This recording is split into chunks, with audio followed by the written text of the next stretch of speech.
यदा यदा हि धर्मस्य ग्लानिर्भवति भारत अभ्युत्थानमधर्मस्य तदात्मानं सृजाम्यहम् परित्राणाय साधूनां विनाशाय च दुष्कृताम् धर्म संस्थानार्पाय संभवामि युगे युगे। वसुदेव वसुतं देवं कंसचाणूरमर्दनं देवकी परमानन्दं कृष्णं वन्दे जगद्गुरुम्। चिन्तासन्तानहन्तारो यत्पादाम्बुजरेणवः स्वीयानां तानि जाचार्यं प्रणमामि मुहुर्मुहुर्ः। यदनुग्रहतो जन्तुः सर्वदुःखातिगो भवेत् तमहं सर्वदा वन्दे श्रीमद्वल्लभनन्दनम्। अज्ञानतिमिरान्धस्य ज्ञानाञ्जनशलाकया चक्षुरुन्मीलितं येन तस्मै श्रीगुरुवे नमः। नमामि हृदये शेषे लीलाक्षीराब्धिशायी नमः। लक्ष्मीसहस्रलीलाभिः सेव्यमानं कलानिधिं चतुरभिश्च त्रिभिष्टता षड्भिर्विराजते योऽसौ पंचदारदये मम।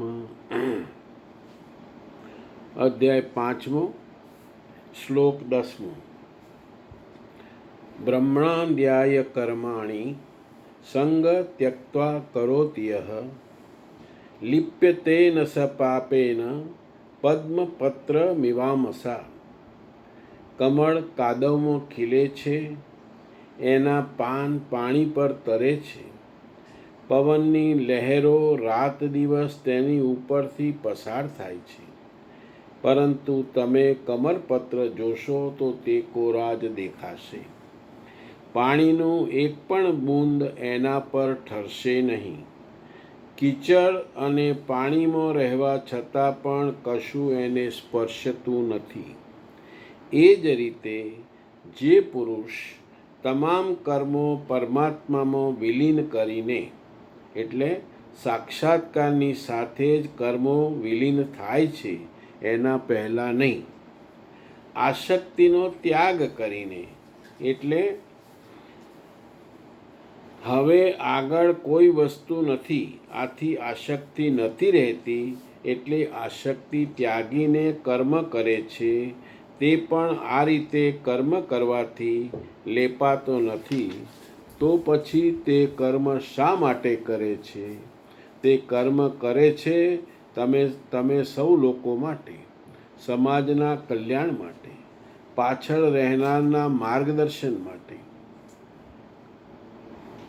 હવે આપણે એને સરળતાથી જોઈ લઈએ। અર્થાત જે મનુષ્ય બધા કર્મો પરમાત્માને અર્પણ કરીને અને આસક્તિ છોડીને કર્મ કરે છે, એટલે આમાં બે વસ્તુ અગત્યની, એક આસક્તિ છોડવાની અને ભગવાનને અર્પણ કરવાનું। તે પાણીમાં રહેલા કમળના પાનની જેમ કર્મથી લેપાતો નથી। કમળનું ઉદાહરણ જ આ શ્લોકનું શ્રેષ્ઠ ઉદાહરણ છે। કમળ કાદવમાં ઉગે છે, પાણીમાં રહે છે, પવન વરસાદ બધું સહન કરે છે, છતાં તેના પાન ઉપર પાણી ટકતું નથી, કારણ કે તેની પ્રકૃતિ જ એવી છે। એવી જ રીતે પરમાત્માનો સાક્ષાત્કાર થયેલો ભક્ત, કે જેને ભગવાન મળી ચૂક્યા છે એવો ભક્ત દુનિયામાં રહે છે, કર્મ પણ કરે છે, લોકો સાથે વ્યવહાર પણ કરે છે, પરંતુ અંદરથી તેને હું કરું છું એવો અહંકાર કે મને આનું ફળ મળે એવી ઈચ્છા રહેતી નથી. તેથી કર્મ તેને બાંધતું નથી. હવે પ્રશ્ન થાય કે જ્યારે તેને કશું મેળવવાનું બાકી નથી ત્યારે તે કર્મ શા માટે કરે છે? તેના 3 મુખ્ય કારણ છે. 1. લોક કલ્યાણ માટે, એટલે બીજા લોકોનું ભલું થાય, તેઓને સાચો માર્ગ મળે તેથી. બીજું, માર્ગદર્શન માટે, સામાન્ય માણસને જોઈને શીખવા માટે કોઈ આદર્શ જોઈએ. જો સિદ્ધ પુરુષ કર્મ જ ન કરે તો લોકો આળસને જ આધ્યાત્મિકતા માની બેસે. અને ત્રીજું, પરમાત્માની પ્રેરણાથી. આ એક અગત્યનું. હવે તે પોતાની ઈચ્છાથી નહીં, પરંતુ પરમાત્માની ઈચ્છાનું સાધન બનીને કર્મ કરે છે. જેમ સૂર્ય પોતાના માટે પ્રકાશ આપતો નથી, પરંતુ સમગ્ર જગત માટે પ્રકાશિત થાય છે. જેમ નદી પોતે પાણી પીતી નથી, પરંતુ બધાની તરસ બુઝાવે છે, તેમજ પરમાત્માને પ્રાપ્ત થયેલો ભક્ત પોતાના માટે નહીં, પરંતુ સમગ્ર સમાજના હિત માટે કાર્ય કરતો રહે છે. આ વાત ભગવાન શ્રી કૃષ્ણે પોતે પોતાના જીવનમાં પણ બતાવી છે. તેમને કાંઈ મેળવવાનું નહોતું, છતાં મહાભારતના યુદ્ધમાં અર્જુનના સારથી બન્યા, ઉપદેશ આપ્યો અને ધર્મની સ્થાપના માટે સતત કાર્ય કર્યું. યથાર્થ ગીતાના દૃષ્ટિકોણથી પણ સિદ્ધ પુરુષનું કર્મ બંધન માટે નથી, પરંતુ પાછળ રહેલા ભક્તોના કલ્યાણ માટે છે. તેનું જીવન જ ઉપદેશ બની જાય છે. તે બોલીને જેટલું શીખવે છે તેના કરતાં વધુ પોતાના આચરણથી શીખવે છે. આ બહુ જ અગત્યની વસ્તુ કીધી કે તમે કોઈને ગમે તેટલી સલાહ આપો, એની કોઈ ખાસ અસર નહીં થાય, પણ જો તમે એ વસ્તુ પાળતા હશો તો ચોક્કસ એની અસર થશે. તે બોલીને જેટલું શીખવે છે તેના કરતાં વધુ પોતાના આચરણથી શીખવે છે. ગાંધીજી કહેતા, મારું જીવન જ એ મારો ઉપદેશ છે. સરળ નિષ્કર્ષ, પરમાત્માને પ્રાપ્ત થયેલા ભક્ત પોતાના માટે કર્મ કરતા નથી. તેને ફળની ઈચ્છા હોય, તેને ન ફળની ઈચ્છા હોય ન કોઈ સ્વાર્થ. તે માત્ર પરમાત્માની પ્રેરણાથી લોક કલ્યાણ માટે અને પાછળ આવનારા ભક્તોને સાચો માર્ગ બતાવવા માટે કર્મ કરે છે. તેથી કર્મ કરતા હોવા છતાં તે કમળના પાનની જેમ કર્મથી ક્યારેય લેપાતો નથી. અષ્ટસખા અને ચોરાસની વૈષ્ણવની વાર્તામાં ઘણા આવા દાખલા છે. 1. કૃષ્ણદાસ મેઘન. કૃષ્ણદાસ મેઘનને શ્રી ગોવર્ધનનાથજીનું કાર્યમાં જે સેવા સોંપવામાં આવતી તે તેઓ સંપૂર્ણ નિષ્ઠાથી કરતા. સેવામાં ક્યારેય પોતાનો સ્વાર્થ કે માન સન્માનનો વિચાર નહોતો કરતા. તેઓ સેવા કરતા હતા ભગવાનની પ્રસન્નતા માટે અને સમગ્ર વૈષ્ણવ સમાજના હિત માટે. આ કર્મ તેમને બાંધતું નહોતું, કારણ કે તેમાં હું કરું છું એવો અહંકાર નહોતો. બીજો દાખલો પરમાનંદદાસજી. પરમાનંદદાસજી સતત કીર્તન રચતા અને ગાતા. તેમને કવિ તરીકે પ્રસિદ્ધિ મેળવવાની ઈચ્છા જ નહોતી. તેમનું કીર્તન ભગવાનને અર્પણ હતું અને વૈષ્ણવોમાં ભક્તિ જાગે તે માટે હતું. તેથી તેમનું કાર્ય નિષ્કામ કર્મનું સુંદર ઉદાહરણ છે. ત્રીજું, સુરદાસજી. સુરદાસજીએ હજારો નહીં લાખો પદો રચ્યા. એ પદો તેમણે યશ, ધન અથવા કીર્તિ માટે નહોતા રચ્યા, તે તો ભગવાનના પ્રેમનો સ્વાભાવિક પ્રવાહ હતો. આજે પણ લાખો લોકોને તે ભક્તિ તરફ દોરી રહ્યા છે. આ જ લોક સંગ્રહનો ભાવ છે. પોતાના માટે નહીં, પરંતુ અન્યના કલ્યાણ માટે કરવું. હવે આપણે 11મો શ્લોક લઈએ. કાયેન મનસા બુદ્ધયા કૈવલ્યેન્દ્રિય યેરપી યોગેન કર્મ કુર્વન્તિ સંગ ત્વક્તા શુદ્ધયે. યોગી પુરુષો ઇન્દ્રિય, મન, બુદ્ધિ અને શરીર દ્વારા આસક્તિ છોડીને આત્મશુદ્ધિ માટે કર્મ કરે છે. કર્મ બ્રહ્મમાં વિલીન થઈ જાય છે. પછી પણ શું આત્મા અશુદ્ધ રહે છે? ના, તે તો ભૂતાત્મા થઈ ચૂક્યા છે. બધા પ્રાણીઓમાં એ પોતાના આત્માનો પ્રસાર જુએ છે. આ તમામ આત્માઓની શુદ્ધિ માટે, તમારા સૌના માર્ગદર્શન માટે તે કર્મમાં પ્રવૃત્ત રહે છે.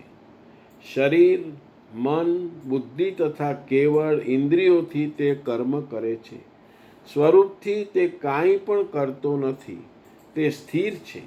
બહારથી કાર્ય કરતો દેખાય છે, પરંતુ અંદરથી એનામાં અસીમ શાંતિ છે. રસ્સી તો બળી ગઈ છે, માત્ર આકાર બાકી રહ્યો છે, જેનાથી કંઈ બાંધી શકાય નહીં. હવે આ શ્લોકને પણ આપણે સરળતાથી જોઈ લઈએ. આ શ્લોકનો અર્થ એવો નથી કે પરમાત્માને પ્રાપ્ત થયેલા ભક્તની પોતાની આત્મા હજુ અશુદ્ધ છે અને તે પોતાની આત્માની શુદ્ધિ માટે કર્મ કરે છે. બહુ સ્પષ્ટ શબ્દોમાં કીધું છે. એકવાર પરમાત્માનો સાક્ષાત્કાર થઈ જાય પછી તેની પોતાની અંતઃકરણની શુદ્ધિ પૂર્ણ થઈ ચૂકી હોય છે. અને અંતઃકરણ શુદ્ધ જ હોય તો જ ભગવાનની પ્રાપ્તિ થાય, નહીં તો થાય નહીં. હવે તેને પોતાને માટે કંઈ કરવાનું કે શુદ્ધ થવાનું બાકી રહેતું નથી. તો પછી શ્લોકમાં આત્મ શુદ્ધએ કેમ કહ્યું? યથાર્થ ગીતાના ભાવ પ્રમાણે એનો અર્થ વિશાળ છે. એવો મહાપુરુષ બીજા જીવોના અંતઃકરણની શુદ્ધિ માટે, તેમના કલ્યાણ માટે અને તેમને પરમાત્માના માર્ગે આગળ વધારવા માટે કર્મ કરતા રહે છે. તેનું જીવન જ શિક્ષા બની જાય છે. એક, તે શરીરથી કાર્ય કરે છે. બીજું, ઇન્દ્રિયો દ્વારા વ્યવહાર કરે છે. ત્રીજું, મન અને બુદ્ધિનો ઉપયોગ કરે છે. ચોથું, પરંતુ અંદરથી તેને હું કરું છું એવો કરતા ભાવ નથી. તે બહારથી ખૂબ કાર્યશીલ દેખાય છે, પરંતુ અંદરથી સંપૂર્ણ શાંત છે. કેમ કે એના માટે કશું કરતો જ નથી. એને કોઈ ટેન્શન છે જ નહીં. આનંદમાં જ જીવે છે અને જેટલું થાય એટલું ભગવાનને સોંપેલા પ્રમાણે કરી જાય છે. જેમ બળેલી દોરી દેખાવમાં દોરી જેવી જ લાગે છે, પરંતુ હવે તેનાથી કોઈ વસ્તુ બાંધી શકાતી નથી, કેમ કે એ તો રાખ થઈ ગઈ હોય, બળી ગઈ હોય. એટલે તેવી જ રીતે પરમાત્માના પ્રાપ્ત થયેલા ભક્તનું શરીર, મન, બુદ્ધિ અને ઇન્દ્રિયો પહેલાંની જેમ કાર્ય કરે છે, પરંતુ હવે તે કર્મ તેને બાંધી શકતા નથી. કર્તાપણું અને આસક્તિ બળી ગયા છે.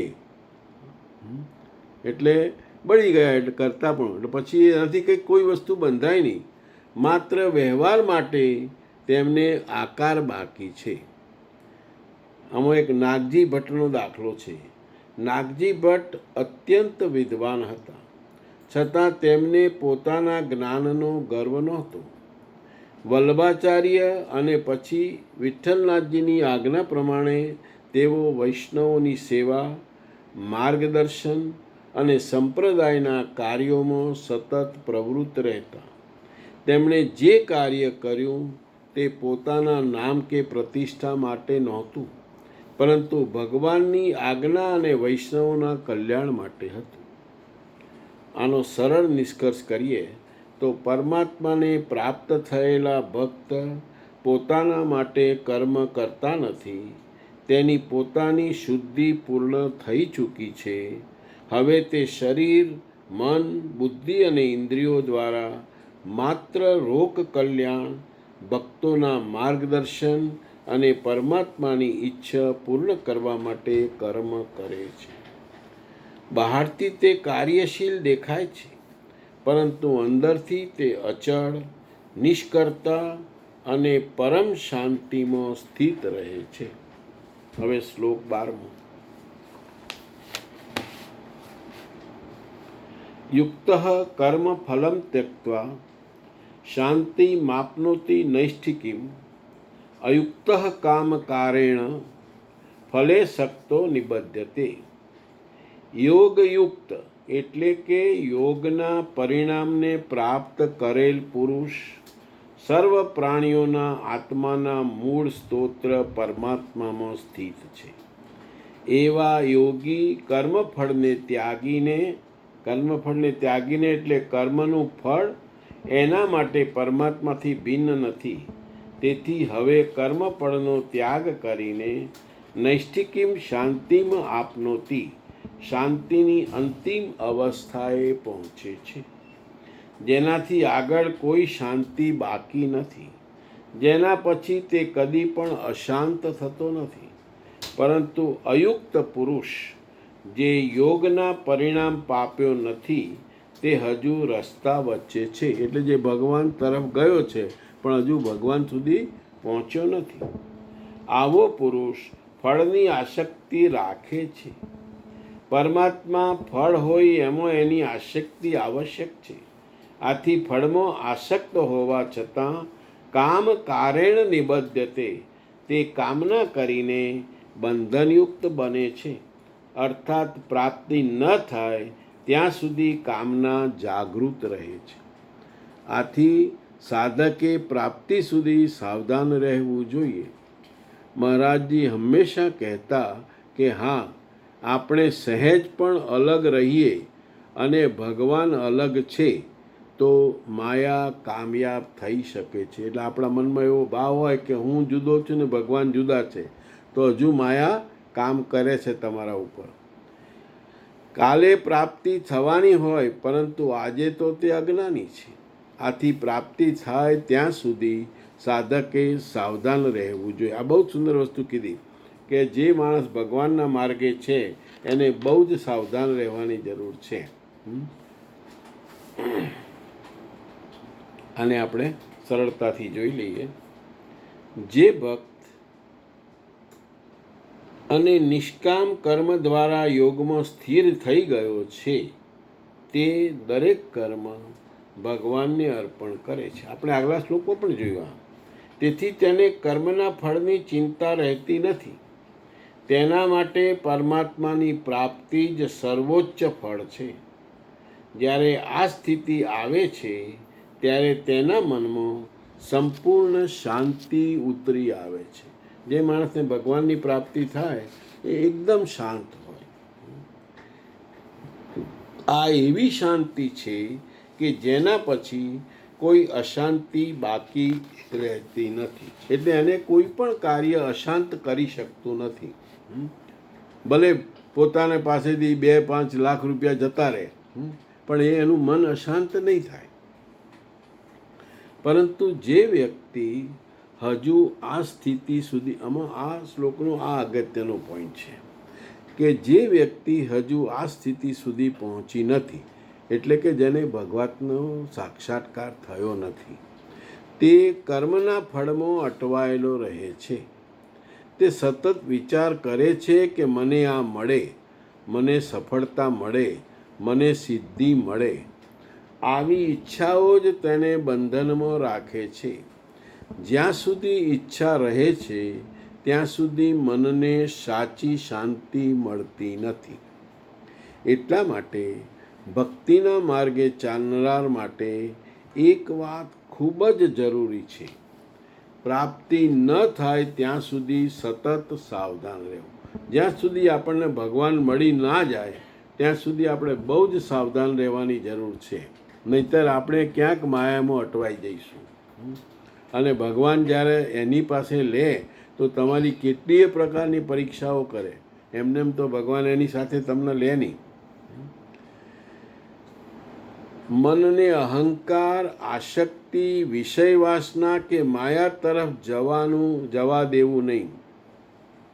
આ બહુ જ ચોખ્ખી વાત કહી એમને કે આપણું જે મન છે ને એ ક્યાંય બી લટકી જાય, માયામાં ફસાઈ જાય, વિષય વાસનામાં ફસાઈ જાય, આસક્તિ આવે, અહંકાર આવે. અહંકાર તો બહુ જ ડેન્જરસ વસ્તુ છે, જે ગમે તેવા સિદ્ધ પુરુષને અટવાઈ દે છે. ગોપીઓ જેવી ગોપીઓને અટવાઈ દીધી હતી.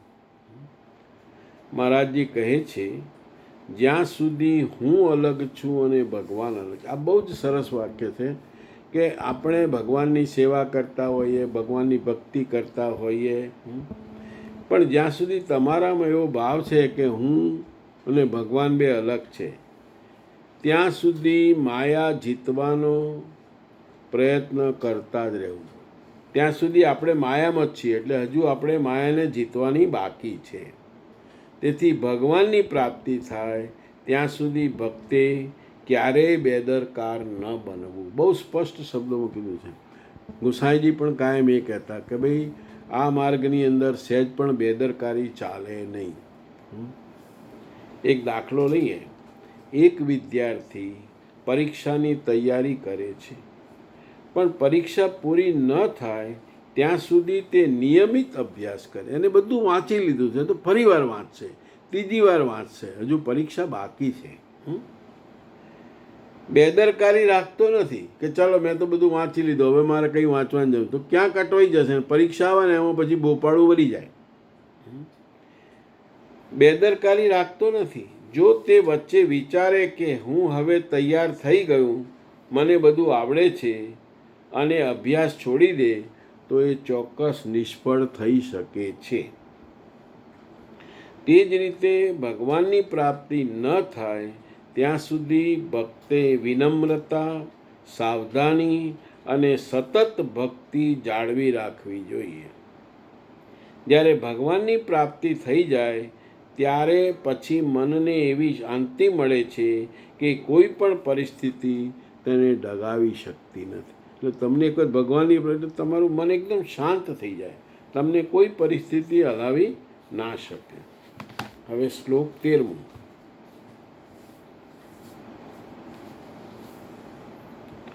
સર્વ કર્માણિ મનસા સંન્યસ્યાસ્તે સુખમ વશી નવદ્વારે પુરે દેહી નૈવ કુર્વન્ન કાર્યન.